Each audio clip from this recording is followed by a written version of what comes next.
श्रीं श्रीं श्रीं तत्सवितुर्वरेण्यं श्रीं श्रीं श्रीं श्रीं ॐ श्रीं श्रीं श्रीं तत्सवितुर्वरेण्यं श्रीं श्रीं श्रीं ॐ।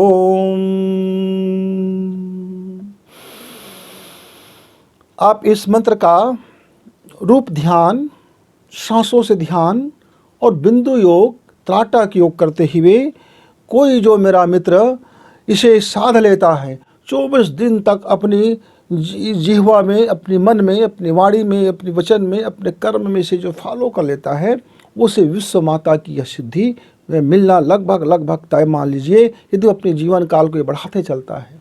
साल भर तक की ये साधना है मित्र, लेकिन प्रारंभिक में आपको थोड़ा लाभ यानी एक विशेष लाभ 9 दिन में आपको दिख जाएगा और 24 दिन में तो आप इसकी लाभ से बिल्कुल आपको जानकारी हो जाएगा और आप दूसरे व्यक्ति को भी लाभ दे सकते हैं। आइए, गायत्री मंत्र के यह जो 7वें अक्षर है, 7वें अक्षर है, क्या 7वें अक्षर है? ऋ। तत्सवितुर्वरेण्यं वरेण्यम वरेण्यम, ऋ। इसको हम बोलने की भाषा में ड़े बोल देते हैं, तो यह है वास्तव में ऋ, वरेण्यम। इस री है वह कौन सा इसमें शक्ति है? तो श्रीम शक्ति है। ये श्रीम क्या है? ये यूनिवर्सल है, यह विश्व है, यह जो धरती है, हमारे धरती का विश्व, और ये जो अंतरिक्ष है, ये 9 ग्रह है, अखिल ब्रह्मांड नहीं, ये 9 ग्रह और धरती उसमें एक ग्रह है, यानी सौर परिवार।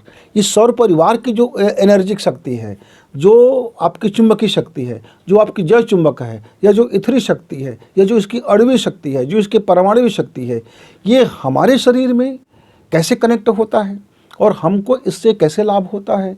क्योंकि अब हम गायत्री की जो महाऊर्जा है, हम उसकी एक एक ऊर्जाओं से एक संघ बनेगा और ये पूरी संघ की शक्ति फिर बनेगा।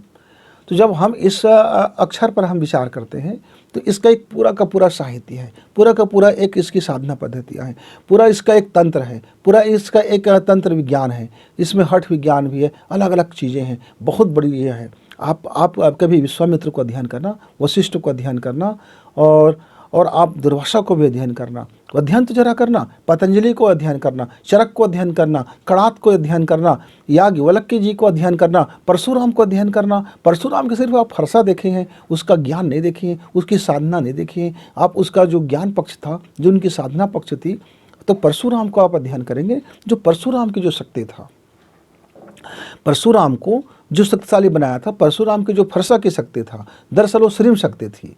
ह्रीम और श्रीम, ये 2 की शक्तियाँ उनके जीवन में हमेशा था, इसीलिए वो बहुत बड़े उसकी जो क्रोध की जो अग्नि था, वो प्राणाग्नि से भी और ज़्यादा तीव्रता हो जाता था। मित्रों, तो गायत्री मंत्र में जब हम गायत्री मंत्र की जब हम उपासना करते हैं, आराधना करते हैं, उसको जीवन में उतारने की, जब फॉलो करने की जब कोशिश करते हैं, उसके अनुशासन को मानते हैं, तो उनमें श्रीम शक्ति भी हमारा जगत में आता है। ये श्रीम शक्ति कहाँ पे उत्पन्न होता है? ये जो हमारा जो शिखा का क्षेत्र है, ये जहाँ हमारी शिखाएं होती हैं। मेरे पास अभी शिखा नहीं है और मैं ज़रा कुछ कायदे कानून को थोड़ा अलग मानता हूँ। मेरी एक तरीका अलग, मेरी जीवन शैली थोड़ी अलग है, लेकिन मैं भी शिखा रखता हूँ। ऐसी नहीं मैं शिखा नहीं रखता, शिखा वंदन नहीं करता। तो चिद रूपिणी महामाएँ, जहाँ चिद रूपिणी महामाएँ, जहाँ महामाया जिसकी सुरक्षा करता है, यह चिद आकाश को जो सुरक्षा देता है, या जो शिखा के स्थान है, ये शिखा के स्थान विश्व माता के स्थान है। उसी विश्व माता को चिद रूपिणी महामाया बोलते हैं। तो ये शिखा के स्थान, यहाँ जो हमारी ग्रंथि है, ये जो हमारी ग्रंथि है, ये जो छोटा दिमाग है हमारा, यहाँ जो हमारा छोटा दिमाग का केंद्र है, और ये जो हमारी जो छोटा दिमाग के केंद्र ये जो कहते हैं, ये दरअसल वही ग्रंथि है। ये जो चिद्रूपिणी महामाया है, ये जो विश्व माता का जो यहाँ स्थान है, उसकी जो ग्रंथि है वो कहाँ पर है? वो यहाँ पर है। उस ग्रंथि की बनावट क्या है मित्रों?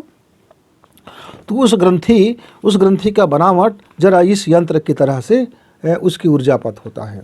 ये जो आप यंत्र देख रहे हैं, यह विश्व माता की ये जो छोटा दिमाग है, ये जो उसकी छोटी सी हमारे ब्रेन से निकलने वाली जितने भी नर्वस सिस्टम हैं, जो हमारे C1 से C5 रीढ़ की जो हड्डी है ये एटलस है। एटलस के बाद C1 से C5 तक की जो हमारी हड्डियां हैं, और हड्डियों के पीछे में जितने भी ग्रंथियां हैं या ऊर्जा पथ है, उसको एक गुठली जैसे, एक आम की गुठली जैसे, एक छोटी सी गुठली, चना की दाने जितना एक आकृति हमारे यहाँ पर जो नीचे स्थान है हड्डी का, यहाँ जो गड्ढा के स्थान है वहाँ इसका स्थान अवस्थित है। और ये जो यंत्र है, यह जो यंत्र है, आप कह सकते हैं मातृयंत्रम का स्थान वही है। माँ हमको जब दुलार करती है, जब हम बचपन में होते हैं तो माँ हमको यहाँ सपोर्ट देती है। माँ का जो 5 उंगलियों का जो सपोर्ट है, ये जो सपोर्ट हमको मिलती है, तो इस जो माँ की ऊर्जा है वह इसको अवशोषित कर लेता है। ये दोनों स्थल पर पाई जाती है, हमारे जो गले के ऊपर और खोपड़ी के दोनों अगल बगल में ये अवस्थित होते हैं मित्र। ये ऊर्जा यंत्र यह अवस्थित होता है। इसलिए आप जब देखे होंगे, जब कोई व्यक्ति बहुत कमज़ोर हो जाता है, आप उसको अपने दाहिने हाथ से जब उसको यहाँ सहारा देते हो, और वो उस सहारा देते समय आप यदि कल्पना करते हो ये व्यक्ति स्वस्थ हो गया, ये व्यक्ति के अंदर में चंगाई आ गया, ये व्यक्ति के अंदर में प्रार्थना करते हो, और यहाँ जब आप दाहिना हाथ लगा करके अपने प्राणायाम करते हो, तो आप जितनी ऊर्जा उसे देना चाहते हो आप दे सकते हो। आप अपने को पूरा खाली भी कर सकते हो, क्योंकि मातृशक्ति यानी आपके अंदर की जो माता है, आपके अंदर की जो देने वाली माँ है, जो स्तनपान आप कराते हैं स्तन से, पर ऊर्जा का डोनेशन, ऊर्जा का हस्तांतरण आप अपने दाहिना हाथ से इस तरह से दे सकते हैं। चाहे तो आप अपनी पूरी आयु दे सकते हैं, आप अपनी स्वास्थ्य दे सकते हैं, आप अपनी ज्ञान दे सकते हैं, आपके अंदर में जो है उसे आप डोनेट कर सकते हो। तो किसको आप डोनेट करोगे भाई? दुनिया में कौन आपके लिए कीमती है? एक स्त्री से पूछना, वह अपने पति के लिए हो सकता है जान ना दे, पर अपने बच्चे के लिए अपना जान लगा देगा। हो सकता है कि अपने पति के लिए वह अपनी पूरी की ताकत ना झोंक दे, लेकिन अपने बच्चे के लिए वो पूरा का पूरा अपना दांव लगा देता है। मित्रों, माँ एक ऐसी शक्ति है, माँ एक ऐसा डोनर है, माँ एक ऐसी अद्भुत डोनर है जो अपने संतान के लिए वो सर्वस्व निछावर कर देने वाली होती है। तो गायत्री मंत्र में कहते हैं ये जो अखिल ब्रह्मांड है, ये जो ब्रह्मांड की शक्ति, जो 9 ग्रह की शक्ति है, जिसमें मेरा एक पृथ्वी ग्रह है, रूप में देखें, यदि मैं पूरे विश्व को अपनी माँ के स्वरूप में देखता हूँ, तो फिर मैं किसी के लिए घृणा नहीं करूँगा। कोई देश मेरे लिए घृणास्पद देश नहीं होगा, कोई जाति मेरे लिए घृणा का नहीं होगा, मैं किसी से जलन नहीं करूँगा, मैं किसी से द्वेष नहीं करूँगा, मैं किसी से राग उत्पन्न नहीं करूँगा, मैं किसी को ठगूंगा भी नहीं, मैं किसी के साथ छल नहीं करूँगा, मैं किसी के साथ कपट नहीं करूँगा। क्यों? ये यदि मैं विश्व को अपना माता समझ लिया, तो विश्व के अंदर में जितने भी लोग हैं वे सब मेरे अपने हो गए, और ये मेरे अपने हो गए तो वसुधैव कुटुंबकम का जो मंत्र है, ये पूरा वसुधैव एक परिवार है। यह परिवार है, इसीलिए वहीं से हमारे ऋषि मुनियों ने यह मंत्र को दिया कि यह वसुधैव जो है, यह जो धरती है वो मेरा परिवार है, और ये जो सौर परिवार है वह भी मेरा ही परिवार है, और इसका जो संरक्षण कर रहा है वो मेरी माँ है। और मैं माँ के और संतान के भाव से मैं यदि उसे आराधना करूँगा, तो संतान को माँ क्या कर लेती है? माँ अपने गोद में बिठा लेती है। माँ क्या कर लेती है? अपने गोद में बिठा लेती है। गोद में बिठा करके उसे अपना हर चीज़ निछावर कर देता है। बेटा को मांगने की ज़रूरत नहीं है, पुत्र को मांगने की ज़रूरत नहीं है, पुत्री को मांगने की ज़रूरत नहीं है, संतान को रिझाने की ज़रूरत नहीं है, घिघियाने की ज़रूरत नहीं है। संतान को तो वसीयत में मिल ही जाता है, संतान को दे ही देते हैं, क्योंकि माँ दोनों हाथ से और गदगद हृदय से लुटा देती है।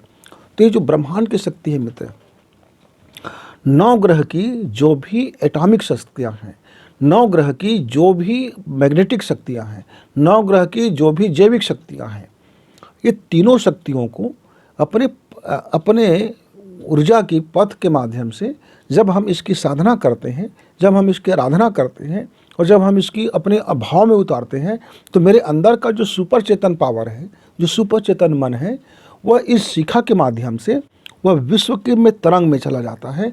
और वह जिस तरह से इसकी यंत्र आपको दिखाई दे रहा है, यह पूरे अखिल ब्रह्मांड में ये ऊर्जा का पथ बनाता है। इस ऊर्जा के पथ में वो नवग्रह की सारी शक्तियाँ और पृथ्वी की शक्तियों सबको वह एकत्रित करके वो हमारे ब्रह्मांड की शक्ति यानी हमारी शिखा की शक्ति के माध्यम से या हमारे शिखा के माध्यम से चिद्रूपिणी महामाया के माध्यम से वो हमारे जीवन में अवतरित होता है।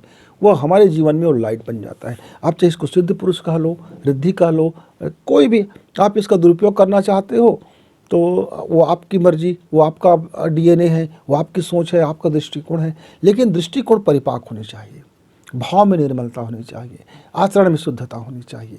आपके कपड़ा में साबुन लगा है कि नहीं लगा है, पर आपके मन में साबुन लगना चाहिए। आपके कपड़ा में आयरन हुआ है कि नहीं हुआ है, चकाचक दिख रहा है कि नहीं हो रहा है, लेकिन आपके कर्म में जरा चकाचक होनी चाहिए। तो भाव की पवित्रता, आचरण की पवित्रता और कर्म की शुद्धता, इसका 3 अनुशासन है मित्र। ये 3 अनुशासन पालन करने के बाद आप क्या करेंगे, आप इसको अपने दोनों जब सांसें हमारी चलती रहे, दाहिना और बायां जब दोनों सांसें चलती रही तो अपने सुषुम्ना स्वर में जब आ जाते हैं तो अपनी बोन रज्जु का हम ध्यान करते हैं। हम बंद आंखों से ध्यान करते हैं और अपने इस शिखा को ध्यान करते हैं और शिखा को ध्यान करते हुए हम इस दीपक को त्राटक करते हैं।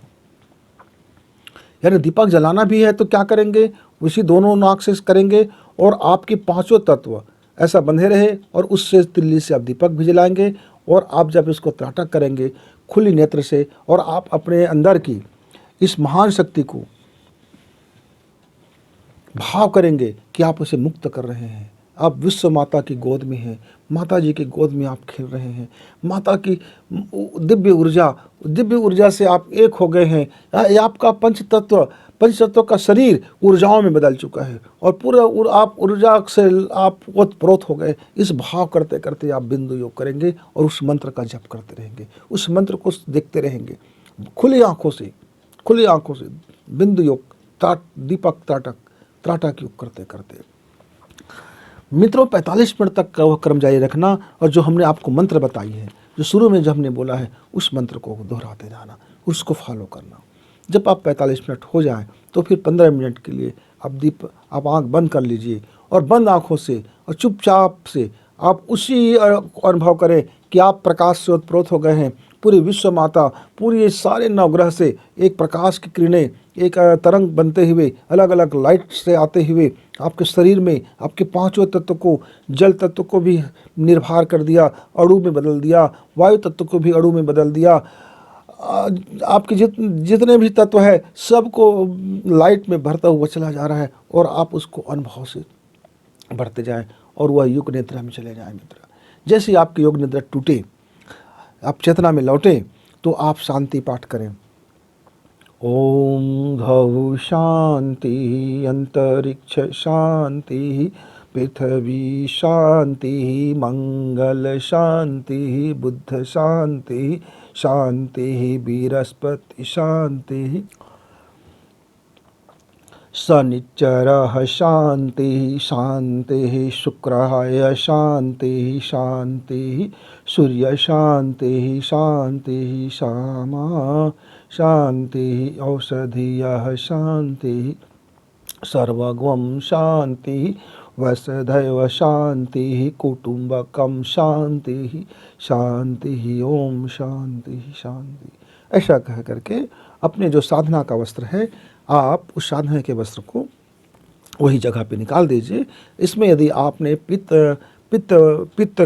कलर का आपने यदि कपड़ा पहना है और ऊपर से आप एक गाढ़े नीले रंग का कोई और वस्त्र पहन लिया है या नीचे में बिछावन का आपका नीले रंग का हो गया है और आपने पीले रंग की या सफ़ेद रंग की या नीले रंग की आपने चंदन धारण कर लिया है और आप पानी पीते समय आपने नीले पुष्प को या जो नील कांता होता है या विष्णु कांता होता है, नीले रंग के पुष्प यदि मिल जाए आपको तो उत्तम है। नहीं तो आपका कोई भी पुष्प हो जो सुगंधित पुष्प हो, मदार इत्यादि से बचें, देवी फूलों से थोड़ा बचें। इसमें सात्विक फूलों का आप करें क्योंकि देवी फूल करने से आपके अंदर में वह ऊर्जा थोड़ा सा तामसिक होने का संभावना बढ़ जाएगा। इससे आपको लाभ क्या होगा मित्र, ये जो इसका जो अक्षर है ऋ और इसकी शक्ति क्या है, तो विराट की है। तो आपका अब अनुभव क्या हो गया, आपका जीवन देख क्या हो गया, आपका व्यक्तित्व क्या हो गया, आपका दृष्टिकोण क्या हो गया, आपकी सोच क्या हो गया, आपका जीने का तरीका क्या हो गया, विराट में हो गया। मतलब अब आप लघु नहीं रह गए हो, अब आप इक्कड़ नहीं रह गए हो, आप अपने को फैला दिए हो, आप अपने को विस्तार कर दिए हो, आप अपने को प्रचुर कर दिए हो। अब आपकी सोच, आपकी समझ, आपका मूल्य, आपका विश्वास, आपका महत्वपूर्ण अब अपने प्रति ईगो नहीं रह गया है। इस संसार के प्रति आपका अब ईगो का रूपांतरण हो गया है। अब आपकी कामना अपने लिए नहीं रह गया, अब पूरे संसार के लिए एक कामना ने जन्म ले लिया है। अभी आपकी आसना अब अपने लिए नहीं रह गया, ये पूरी वासना अब संसार के लिए हो गया है। मतलब इस पूरे विराट में आपका एक लघु दर्शन आपके जीवन में उतर रहा है। अब कृष्ण के द्वारा दिखाया गया अर्जुन का वह विराट स्वरूप को आप दर्शन कर रहे हो, अनुभव कर रहे हो और जीवन में फॉलो करने की कोशिश कर रहे हो। गीता में दिखाया गया विराट दर्शन अर्जुन का, यही मातृ यंत्र है मित्र, यही तो है, वही तो बीजाक्षर है, वही तो श्रीम की शक्ति है, वही है जो विराट दर्शन करा देती है।